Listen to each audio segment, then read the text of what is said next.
Hey, St. John. Welcome to the Post-Sermon Podcast. I am Deaconess Dahlia, and with me today is Pastor Adam. Hey, Deaconess.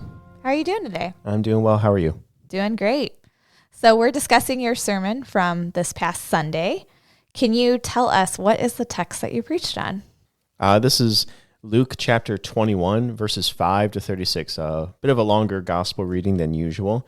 And this is looking at Jesus speaking of two things. You have the destruction of the temple, but also a discussion of the last day of the world when the Lord returns to judge the living and the dead and to bring about the redemption of the world as well. And this past Sunday was the second to last Sunday. Penultimate. The penultimate. It's always interesting when we get this reading in Matthew and Mark and Luke, and they have different emphases. But one thing, Deaconess, I always like about this reading is Jesus gives this whole discussion about the destruction of the temple in 70 AD, but also the end of the world. And it's all right before Maundy Thursday, Good Friday, and Easter Sunday, and all the events that take place. And what's so cool is Jesus speaks about this ahead of time. And I love just the feeling of confidence that you get with Jesus when he says, yeah, these things are going to happen, but the day of redemption is going to take place. I just love that placement of the end times discussion in the timeline of Jesus' story. I have a here submitted question about this reading, and I think you already started to answer it, but this person asked if this gospel reading talks about the destruction of Jerusalem and the second coming, or is it all about the second coming? That's a great question. I think it's tougher to read in Luke, and I will admit that. I think it's really clear in Matthew. In Matthew, this is chapter 24, the disciples ask two questions of Jesus, and Jesus gives distinctly two answers. His first answer deals with the destruction of the temple, and then 24, I think it's verse 36. But concerning that day or hour, he talks about both in Matthew. And you get really nicely separated out because I think people will try to run these together. Luke is interesting. It seems like Jesus speaks kind of generically, and then in the middle of the reading around verse 20, you get the destruction of the temple, and then verse 25, you get the coming of the Son of Man. And so it's kind of a bookend answer. So it does talk about both. It's just not this neat distinction like you have in Matthew. I just like Matthew more than Luke, so that's probably part of my bias. Yeah. You named your son after Matthew, so. Yep.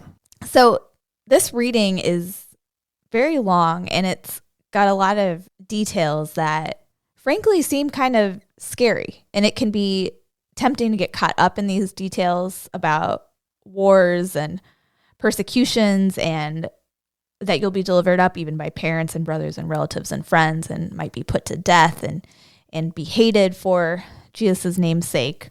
And it can be really easy to focus on those details.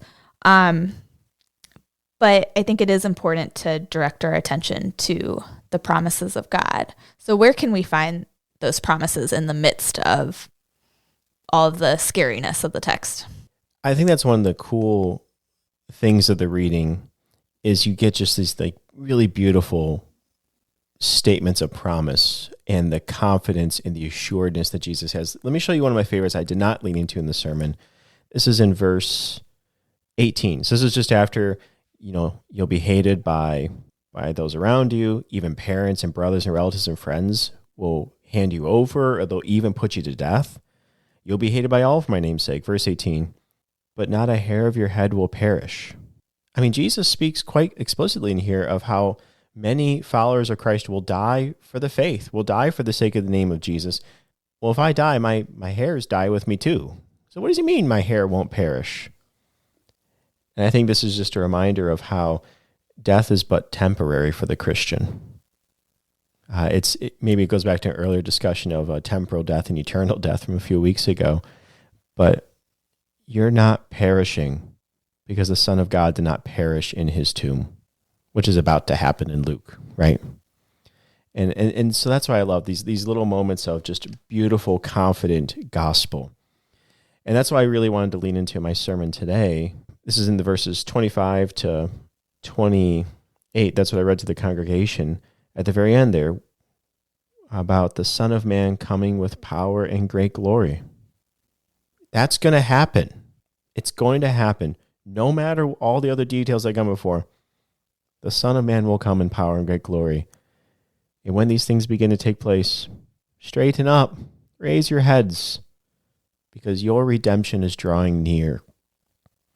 There's no uncertainty here in Jesus' words. There's no uncertainty ever in God's promises for us. And that's something I think is so cool, is these verses are just spotlights of hope in the midst of so many terrifying details. And that was a big part of your sermon, was on our posture. And then, of course, bringing in the posture of Christ, and then how that then changes our own posture. And so in a way, were you trying to direct our attention to God's promises through that focus on posture?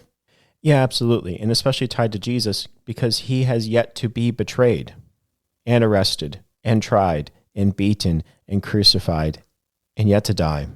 And yet he knows what's going to happen in the end, because he'll be risen. And seeing how he approaches the day of his death gives us some pause and some example of how we conduct ourselves as we approach our death, as we approach living in this world and this life. At the beginning of your sermon, you brought up 3 particular persons or characters: a young person, old person, and an ambivalent person. I really try my best not to use any his or her pronouns, just to really keep it super generic. I slipped once, if I remember right. What pronoun did you use? I said like a his. I was just trying to keep it super vague, so either people find this relatable or they can kind of think in their mind, I know this person in my life. I just assumed they were men, but I don't know why. Anyways, and I think when you introduce these characters or these people, this was bringing the problem into the sermon that you began to identify. And what was that problem that the people were facing, and that is part of our problems as well? Yeah, the big deal is that we live in this age of anxiousness, and it just festers and feeds. And so you have the young person, the old person, the ambivalent person. They're all dealing with anxiety in different ways. And even if we don't specifically identify with any of those people, we're all a part of this anxious age, and we all have our anxieties, we all have our concerns, and just the discontentment that causes within us, and that desire to fix or to do or to withdraw. Which then affects our posture, right? Right. And what is the posture of someone who lives in an anxious age? Yeah, and it's someone who's curled in on him or herself. It's just it's our narcissism, it's our self-idolatry. It is, we just look at woe is me and look at in the problems around me, and either I need to fix it, or just my efforts have failed, or just leave me alone and just let me just kind of enjoy the little bit of misery I have before it's all over. And this anxiousness just eats away at us, and we're curved in on ourselves. It's such a classic way to talk about sin, is that we are curved in on ourselves. And rather, what does Christ do? He straightens us up, right? He corrects our posture. So now we're directed outward towards our neighbor. Outward towards our neighbor, outward towards our Savior. It is just a confidence. It's not arrogance. It's not swagger, that kind of connotation, but it's just a self-assuredness that Jesus is risen. It's going to be okay. And it's not pretending the darkness is not real. It's not pretending the suffering and the sins are not realities in our lives. But the day of redemption is coming. It's going to be okay. And not in a cheap sense of that statement. A hearer asked, why did you choose those 3 particular characters for your sermon? Because you could have really come up with a lot more too, right? You are totally right that I could have picked other people. I wanted to be just kind of broad and generic, but I guess just from my standpoint, these are, as much as kind of stereotype and presuppose category, I think these are 3 relatable people, either to ourselves or people in our lives of there's the young and there's the old, and just this kind of continued battle between generations that happens. And there's also just someone who just wants to withdraw.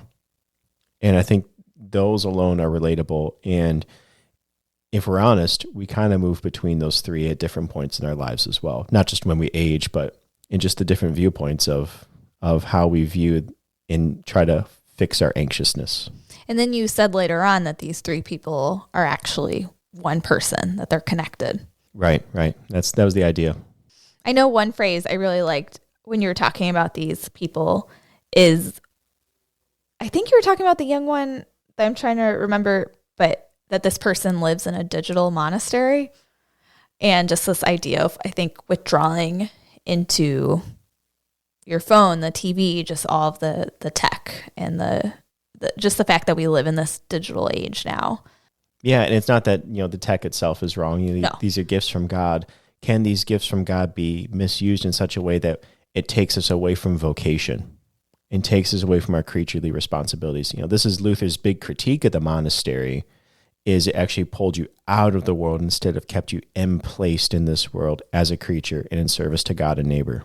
It's pulling you away from those vocations that God has called you to. Absolutely. So, yeah, no, that's why I liked that you used the word monastery. Definitely made me think about, Luther's time, but how really we're not that different from the monks, right? We tend to find other idols to pull us away from our callings. Yeah, the idols just change names, but it's the same idols. Yeah, and they are good gifts, right? That's what we do, is we take God's good gifts and we make them into our God, right? Right. What was the challenge for you with this sermon process? I think one challenge is just the length of reading. There's a lot, of course, packed into the reading and so much to be consumed with. And so to really just hone in and focus on what is the undergirding promise that it really is going to be okay in Christ. So that was one challenge. Another, I think even just the writing of the sermon, I think it could have tended towards being a little bit too heady of a sermon. Just these different terms and age of anxiousness and just hoping it connected with my hearers was something I was concerned with. I can imagine that can be a difficult thing with the preaching task, is trying to connect with your parishioners that you've been here 7 years now, right? 7+ years. So just, especially at the beginning, you didn't know them, but now as you get to know them and you're looking out at the people, how can you make sure that they're not only hearing the law and the gospel, but that they're hearing it for themselves in their lives? Yeah. And having applied these verses, through the different synoptic gospels, right, each year, now we're back to it again. So what can be said this time around as well, right? So have you preached on this text previously? Yeah, I had. If I remember right, back in Luke, it was pretty early on. I think it was just talking about, if it's the sermon I'm thinking of, it's people got ants in their pants about the end times. And it was just kind of, it was kind of the illustration I used. Yeah, that was before your time, Deaconess. I would have remembered that. The ants in your pants sermon. Yeah. So right now I'm looking, you have your hymnal open. So it looks like you have something you want to share with us from it. Part of the way of preaching the gospel last week was just looking at the posture of Jesus and imagining him in those different scenes, in the garden, in the courtroom, and then as he heads to the cross, how does he carry himself? And I totally get when we think of, weak or lowly or frail, these are images that come to mind. He is a lamb being led to the slaughter. You get some of this language in the Isaiah prophecies. And there's also just this confidence he carries about himself, because he is going to battle, yes, but he will be triumphant. And the hymn I have open to, it's a hymn I've really grown to appreciate over the years. It's number 454. It is "Sing My Tongue the Glorious Battle." And it's such a cool hymn and tune. I encourage you all to look this one up. You gonna sing for us? I'm not, because I actually want you to like the hymn. But this hymn, it's the hymn that's assigned for Good Friday. And so when you think of Good Friday and the picture comes to mind, I think we often just think of just like weak and frail Jesus on the cross. But there's also with the Good Friday service this strong theme of the Lord goes off to war. I mean, right next to it, number 455, the royal banners go forward. I mean, he is heading off to war and he's going to win. And it's going to look like a win in a very unexpected way. That's a great way of looking at it. I mean, think when soldiers go off to war, what is their posture? They also have one of confidence, right? Right. And it's not the naivete of a young soldier who's never seen combat, This is the complete all-knowing confidence of God. This is our king going to battle for us. Yeah, absolutely. And he fights and he will win. It's Aslan, right? When Aslan is killed, it's a lion, and there's just a different sort of tone that comes with that. And so, yes, like a lamb to the slaughter, but this lamb's also the Lion of Judah. That's right. So it's just a one way to kind of keep in mind when we think of Jesus's death. These are fine ways to think of it. Don't just give one all the credence in your mind. But that's why I want to kind of highlight with the posture that comes through in this end times discourse, because he's talking about after he's risen from the dead, right? Because he knows this is what's going to happen. All right. Well, please read us the words. Sing my tongue the glorious battle. Sing the ending of the fray. Now above the cross, the trophy, sound the loud triumphant lay. Tell how Christ, the world's Redeemer, as a victim, won the day. Tell how when at length the fullness of the appointed time was come, he, the Word, was born of woman, left for us his Father's home, blazed the path of true obedience, shone as light amidst the gloom. Thus, with 30 years accomplished, he went forth from Nazareth, destined, dedicated, willing, did his work and met his death. Like a lamb, he humbly yielded on the cross's dying breath. Faithful cross, true sign of triumph, be for all the noblest tree. None in foliage, none in blossom, none in fruit thine equal be. Symbol of the world's redemption, for the weight that hung on thee.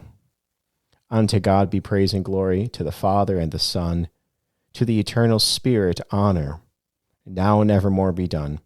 Praise and glory in the highest, while the timeless ages run. This wraps up the episode for today. Thank you for listening to today's discussion. In case you missed the sermon or you'd like to listen to it again, the link to the sermon is in the show notes. You can also find it on our church website, stjohndublin.org. If you'd like to submit a question about sermon, please email us at podcast@stjohndublin.org. Thank you, Pastor, for joining me and for feeding us the word this week. Thanks, Deaconess. Have a good one.